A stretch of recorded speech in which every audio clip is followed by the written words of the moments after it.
안녕하세요. 장사의 달인 TV입니다. 오늘은 불법 건축물, 이게 건축물 대장 그런 부분에 대해서 말씀드리겠습니다.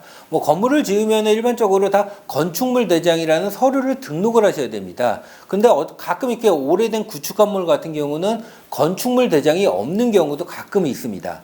건축물 대장이 없는 경우 같은 경우는 두 가지 경우가 있습니다. 건물이 좀 오래돼 가지고 건축물 대장 없이 등기가 가능한 시기에 건축된 건물일 수도 있고요.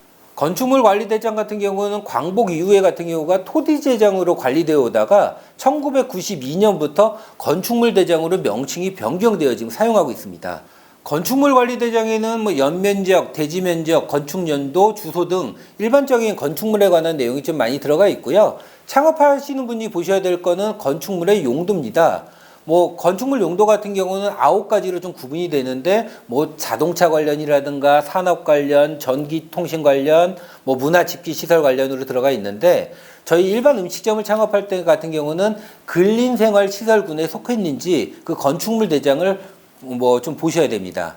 그렇다고 초보 창업자분들이 건축물 대장을 보고 내 용도가 맞는지 안 맞는지 좀 확인하기가 어렵다 보니까 부동산에서 좀 많이 좀 여쭤보시고 내 업종에 그 건축물 용도가 맞는지를 좀 체크를 해 보셔야 되고요. 요즘 가끔 좀 많이 물어보시는 게 배달 창업이 많이 늘으면서 나 지금 단독주택이고 아파트인데 여기다 내가 이게 배달 창업이 가능하냐 많이 여쭤보시는데, 주거 용도에서는 음식점 창업이 좀 불가합니다. 음식점 창업 같은 경우는 건축물 용도가 근린생활시설이 되어야 되고요. 아파트는 전혀 불가능한 거고, 단독 주택 같은 경우는 주거 용도에서 근린생활 시설로 용도를 변경할 수 있어야 되는데, 하면 가능합니다. 하지만 그거는 건축사를 통해 가지고 용도 변경 비용이 작게는 몇백만 원이 나오는 경우도 있지만은 몇천만 원 이상 나오는 경우가 있다 보니까 배달 창업하는데 그렇게 몇천만 원을 투자해 가지고 용도 변경을 할 필요는 없고요. 오히려 그런 점포를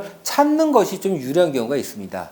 불법 건축물 같은 경우가 가장 문제가 되는 게 아예 건물주가 추가로 이게 불법 증축 신고를 안 하고 불법 건축물을 만드는 경우도 있고요. 기존 가게 주인 자체가 기존의 내 매장에서 주방을 뒤쪽으로 좀 증축을 해가지고 창업을 하는 경우가 많이 있습니다. 일반적으로 시군구청에서 일부러 단속이 나와서 걸리는 경우는 많지 않은데, 오히려 옆에 가게 주인들이 저기 주방 쪽이 증축이 됐다 신고해가지고 단속되는 경우가 굉장히 많이 있습니다. 그래서 매장을 보실 때 이게 건물 자체가 매장이 마음에 들었을 때는 건물 뒤쪽으로 가가지고 주방이 과연 건물 외벽 밖에 설치가 되어 있는지 이런 부분을 좀 미리 체크하실 필요가 있습니다. 그리고 마지막으로 요즘 이렇게 신축 건물 같은 경우는 1층이 층고가 굉장히 좀 높게 형성이 되어 있는 경우가 있습니다.